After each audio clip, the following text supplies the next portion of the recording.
The longest running 10s rugby tournament is going on in the Oshkosh area this weekend. Pauline is there learning the rules of the game, and she joins us now with more. Hey, Pauline.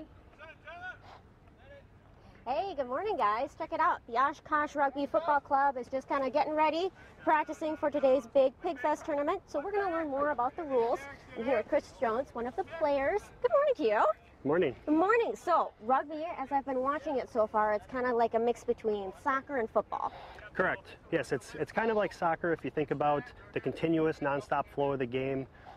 Doesn't stop unless someone runs out of bounds, gets tackled out of bounds, or if there's a penalty or minor infraction, or if you score. Okay. In order to score, if you see like the goalpost, if you think of football, you actually have to run past the goalpost into the try zone, it's called, instead of the end zone.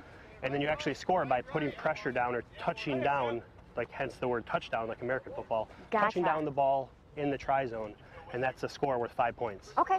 And then wherever you score it, you bring it back however far you think you need to make it to kick the conversion through the goalposts. And that's worth 2, and then you get 7 points, kind of like American football there. Gotcha. The court itself is a little bit different too, right? Or the field? Yes, it is a little bit bigger. It's closer to probably a regulation soccer field.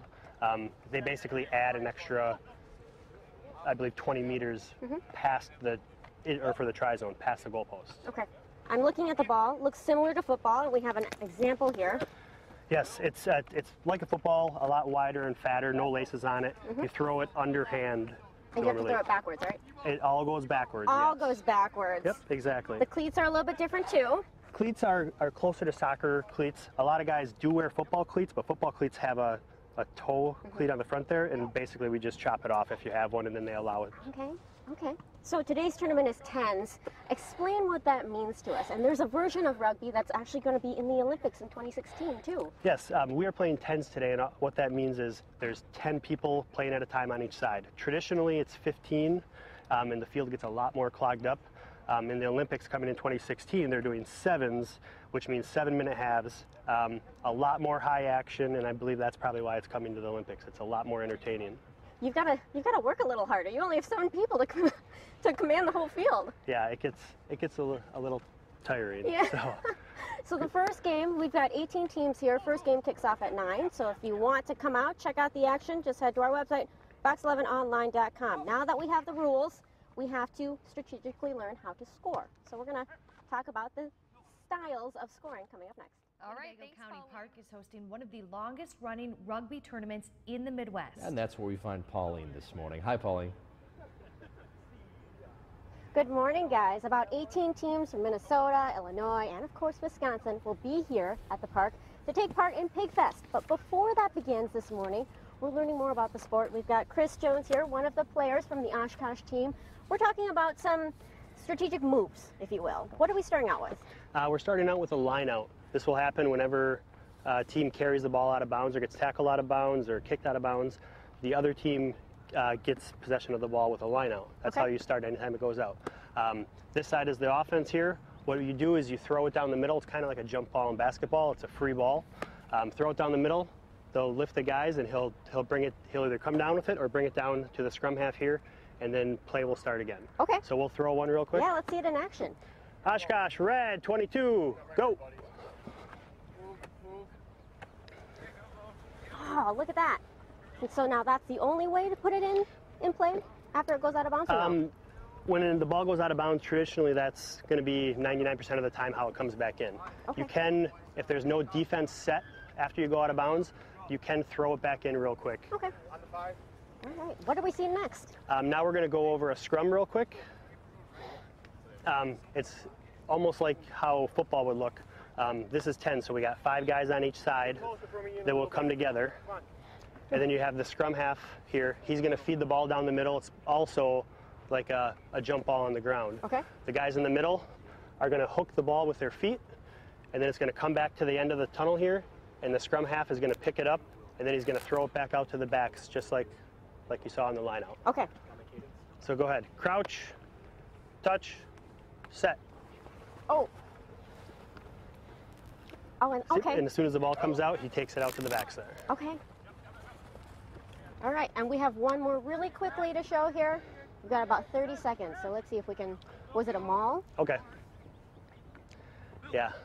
They get a little excited, and it's hard to stop them once we get started. Back You real just quick gotta let for them a go, maul. guys. You just gotta let Real them go. quick for a maul. So a maul will be the offensive guy will take it in. The tacklers actually hold him up. See, he's the offensive guy. Defense holds them up, and then he sets the ball back to his side, and the offensive guys keep trying to grab it, and they keep recycling and going back. That just and looks grabbing really the ball. tiring, Chris. Yeah, we traditionally try not to do it too much because it is very tiring. All right, well, thank you so much. No Competition here starts at 9 a.m. Just head to our website, Fox 11 Online, for all of the information. We'll have more coming up. Thanks, Pauline. Gosh, that looks so intense. And no pads for them. Well, we are less than 45 minutes away from the start of a rugby tradition in Oshkosh. We've got Pauline checking out the competition this morning. Hi, Pauline.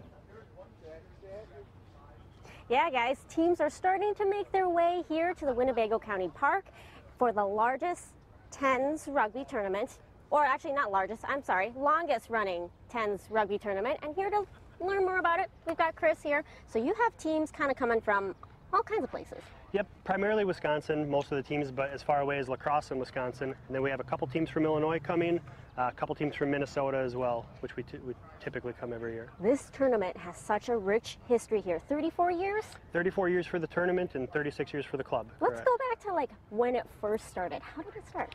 It was actually started by a priest in Oshkosh.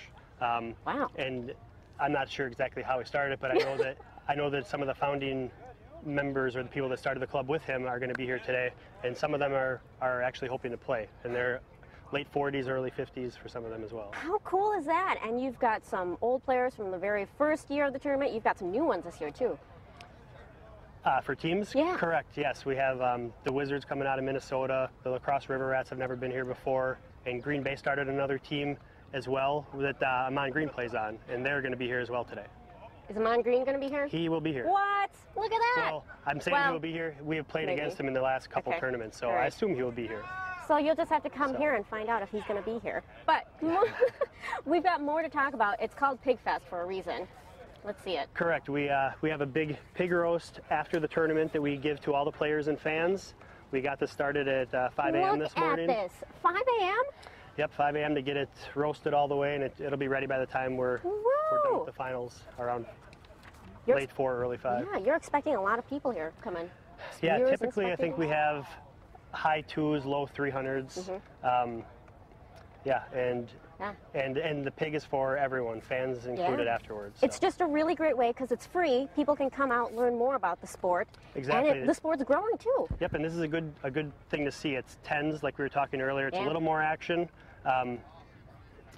It'll be very high scoring, and you'll see a lot of stuff you don't traditionally see. So. Well, most definitely, more teams are coming in. We're going to go kind of check out the competition, see who's here. Coming up next. Scope it out. All right, thanks, Pauline. Thanks. Good thing they have a lot of food. They work up quite the appetite. Oh, that they Rugby do. teams from across the Midwest are getting ready to go head-to-head in a big tournament today. And Pauline is live at the Winnebago County Park to check it all out. Hi, Pauline. Hey guys, check it out. Winnebago County Park, pretty packed right now. The first game is set to start at 9 o'clock, so in about 15 minutes. This tournament is in its 34th year, and one person who has pretty much seen it grow from the beginning, one of the refs, he's reffing today. Brad, good morning to you. Good morning. So let's talk about this. You were one of the first original players almost, right? Yeah, I started in 82 with the team. The team started in 78, so the tournament was about 1980. This tournament does not look like what it used to. You were telling me earlier, right? Oh, not even close. When we first started, the tournament was about 6 teams, and it was on one field only. And now, and that was just an afternoon deal. Yeah. Now, of course, we're up to 20 teams, 2 fields, and we'll be here all day. It just really speaks to kind of the popularity of rugby, growing as a sport. Yeah, exactly. Especially for 2016 now that it's going to be in the Olympics. You're seeing more TV coverage, with the local stuff like you, and nationally too. You see a lot more things on TV. I think it's going to be a lot, shown during the Olympics. Well, thank you so much for spending some time with us. I know you're busy. Yep. First game kicks off in 15 minutes. 15 minutes. So go have fun. Thank you. All right. We're talking to some of the teams here. We've got Zach. He's from Minnesota. Tell us about your team. We've been together for 2 years. We all played together in high school, so we decided to come up to Wisconsin today for this tournament. your first year. You guys are the Wizards. Yep. So what do you think? Why Wisconsin? They put together some better tournaments than in Minnesota. It's better organized. There's more teams, more competition. So it's going to be fun with 20 teams out here today. So who's your biggest competition? Green Bay and the Ball Strikers, I think. Okay. We'll see, though. They're both in our pool, so we'll see how it goes. All right, well, good luck to you. I'll let you go here. And, of course, when he's not watching the sky or paying attention to our news, we got Phil DeCastro. He plays rugby. Good morning. I do. Good morning. How are you doing, everyone? Good. You're not playing today, though, right? Not playing today. I had my appendix out just a couple of weeks ago, so a little too soon for me to be back, but I'm out here with the Green Bay Celtics, which is the team that I usually play with, and just out here to support it. It's a good time. It's a great day. So I'm guessing it would hurt if you got hit, right? Yeah, probably. It would probably hurt quite a bit, so kind of taking it easy. All right. Well, have fun. Enjoy the day. It's a beautiful day. Yeah, I'll let you guys absolutely. go here because I know you're in the first match and you're right here, aren't you? Yeah, that's right. We're going to be right out here on this field, so I don't know. The guys are they're starting to warm up. I don't know if you can see them back there behind us, but they're warming up right now and doing some leg kicks, stretching out those quads. Got to be limber for your first match. Gotta be limber, but I'll let you go here so you can join your team. Have fun today. Thank you. All right, tournament starts at 9 o'clock. You've got 18 teams here. It should last all day, and it's free. And there's a pig roast at the end, so why not? Just go to our website, fox11online.com, for all the information. All right, thanks, Pauline. Good luck to Phil. He did a really good job in that interview. He did. It's like he's been on TV before. That's so